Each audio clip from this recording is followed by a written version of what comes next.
Well, my friends, I have a little problem. I have been invited to a Halloween party and I have nothing to wear. What I do have is a mystical pattern, a sewing machine, and the belief that anything is possible.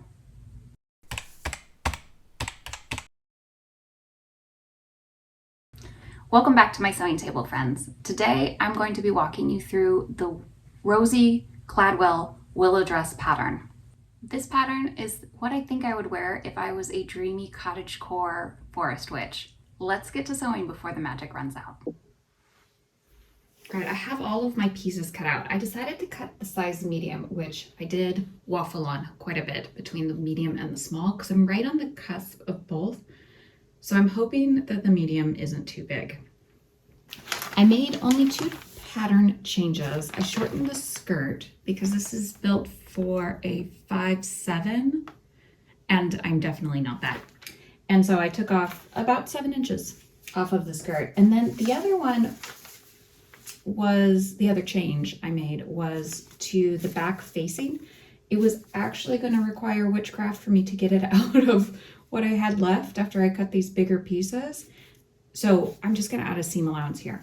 Those are the only changes that I have made. Past that, I'm going to sew it up as instructed. Well, maybe not actually, now that I'm saying that, because I did have to cut a cotton lawn as a lining of sorts. I might make it more into an interlining. I haven't exactly worked out how I'm going to utilize it properly in this pattern. The way the pattern is constructed doesn't really give a lot of opportunity for a lining itself. So I may need to treat the bodice as an interlining and then treat the skirt as a lining. I'm still working through it, so it's a process. We're going together. This is what I've decided to do for the bodice, friends. I am going to treat the lining, the plain black fabric, the plain cotton lawn, and the Swiss dot fabric as one. So I've marked on the Swiss dot fabric where the buttonholes are, and I have marked on the cotton lawn where to do the running bias tape. So there'll be one. The sleeves themselves I only cut out in the Swiss dot. So I don't need to worry about lining those at all. I can just treat those as the pattern suggests. I haven't quite decided how I'm going to do the skirt yet, so TBD on that. But I'm going to first take these over to the iron and I'm going to iron them so that they sort of have a cling together. And then I will pin and do a quick little stitch in a couple of key places. And then I can start following the pattern as it calls it out. So I'll do that on the front and the back bodice.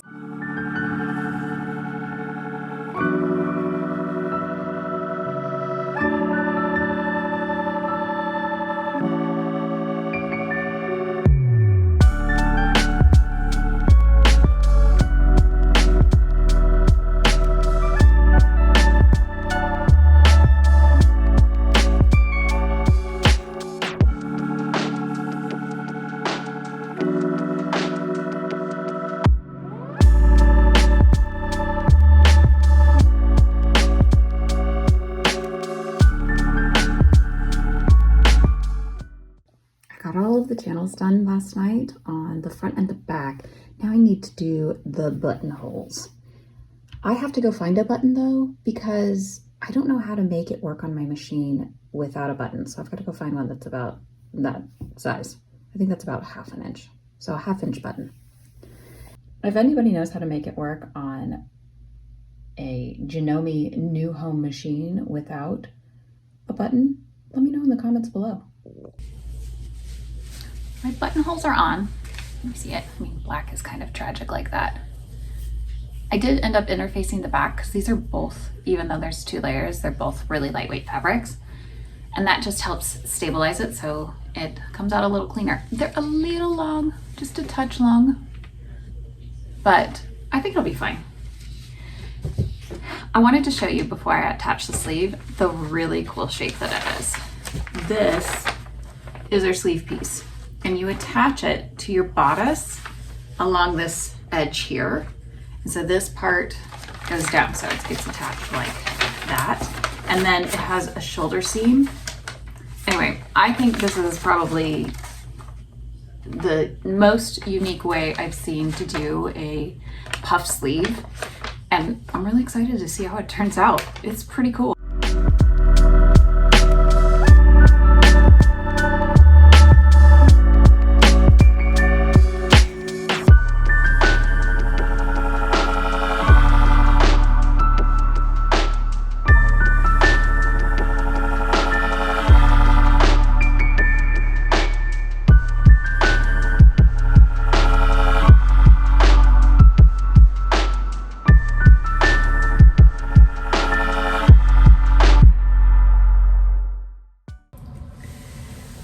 It's day 3 and I am very deep in trust the process mode.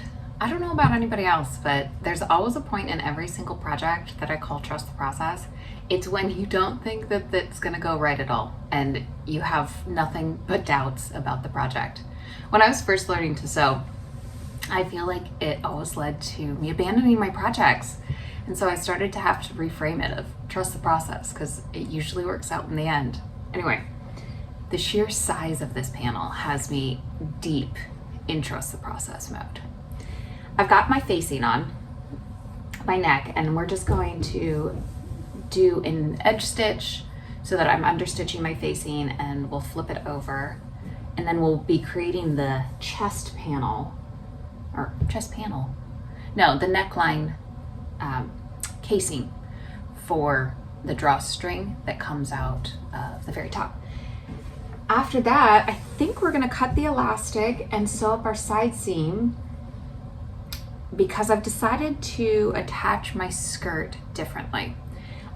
I don't want to do the inner lining like I've done for the bodice. I'm going to actually treat the skirt pieces as lining pieces.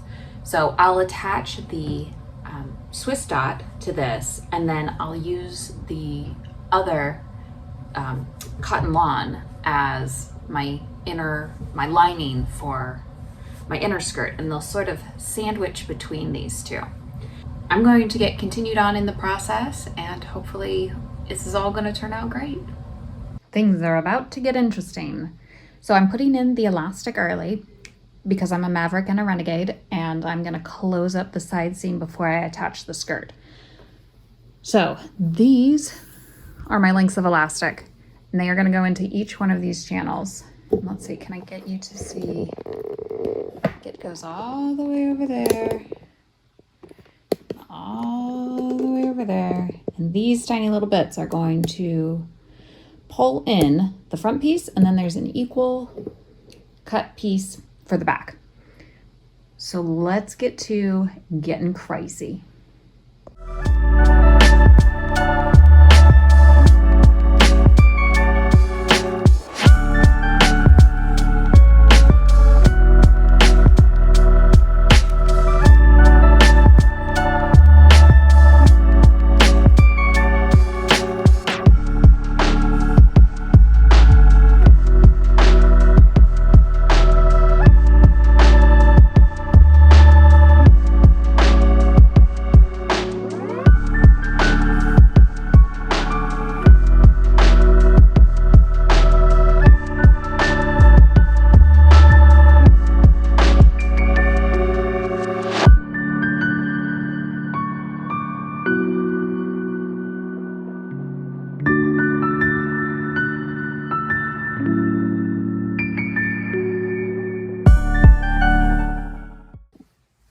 Believe it or not, this crazy clump is a dress.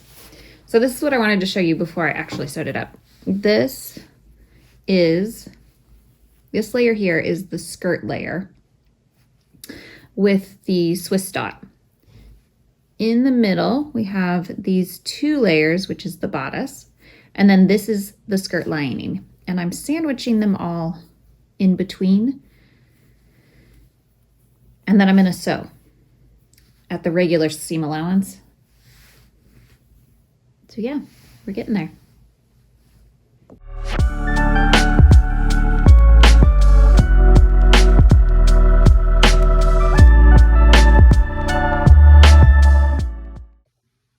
we are nearly there. I made the ties out of self, which was actually pretty fast and pretty easy. I just did a top stitch instead of overturn because I felt like overturning it would take a long time because this tie is like 2 meters long. Next up, we have the sleeve. I'm going to just follow the instructions that she has for the sleeve hem and also the hem here on the outer layer. And I do have to hem my inner layer as well. The outer layer is faced, and then the inner layer I'm just going to hem. So the reason I decided to do this skirt with a lining instead of an inner lining is because I actually didn't have enough of this fabric. And so this fabric is shorter than the outer layer. So we'll just have to hem them separately, which is no big deal. It is, the way I did the attachment is definitely not the easier option. The instructions have the easier option, but it definitely solved my problem and it looks great inside. So I'm not really worried about it. All right, friends, we're wrapping it up. I think I'll see you at the reveal.